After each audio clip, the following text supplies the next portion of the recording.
Hello everybody, this is Bill the Adjuster with your smart claim tip. And most likely if you have an insurance claim, you may have to deal with contractors. And ugh, I was one for 10 years, so I'm not picking on them. I just know what it's like.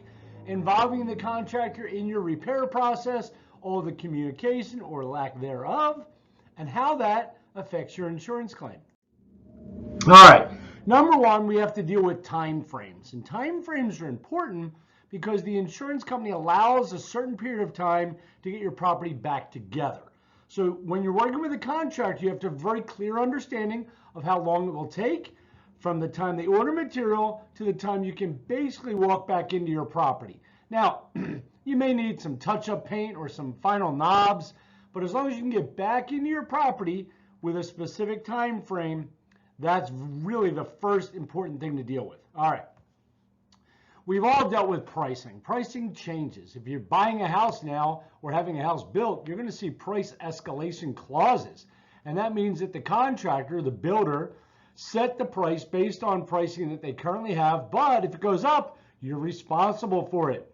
Make sure this is addressed in your contract with the contractor so that they don't just double the price of something and you're stuck, paying double for what you were only paid basically half.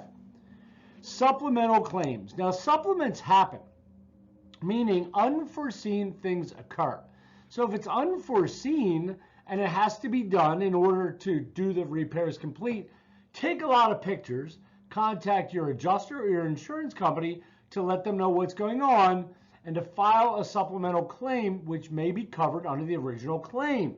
It's not a new claim, new deductible. It's still part of the old claim, but it most likely was unable to be seen until it was discovered, probably during demolition or even partial repairs.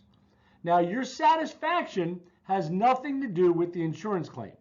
That is between you and your contractor.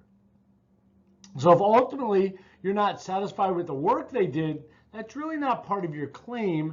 That's kind of a civil action between you and the contractor doing the work. So you want to make sure you have a good contractor, someone who has good references, and make sure that that work is done the way you described it and the way you've both agreed upon it. Take a lot of time going over what you expect from your claim or from the repairs with the contractor to make sure you're both on that same page. So your policy most likely contains some language known as the period of restoration. This is the amount of time the insurance company will cover the increased cost to live outside of your property during the repair process. Now, like I said, it isn't about getting every knob and every touch-up done, but it is getting your house livable again. So that period is described up front.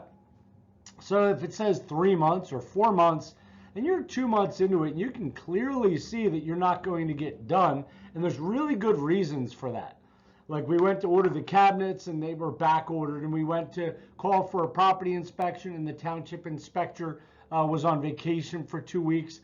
Document any of the delays, and if they're reasonable delays, this period of restoration can be extended just by asking. But please, you can't just say because we couldn't pick a color of the vanity or we couldn't find tile we liked.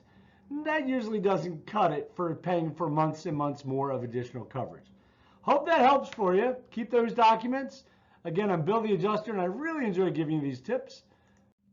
So if you have any questions and you want me to do a specific tip on them, please email me directly at billtheadjuster, or I'm sorry, you can email me at smartclaim@metropa.com. I'd be glad to get back to you. You can share this video with whoever you like.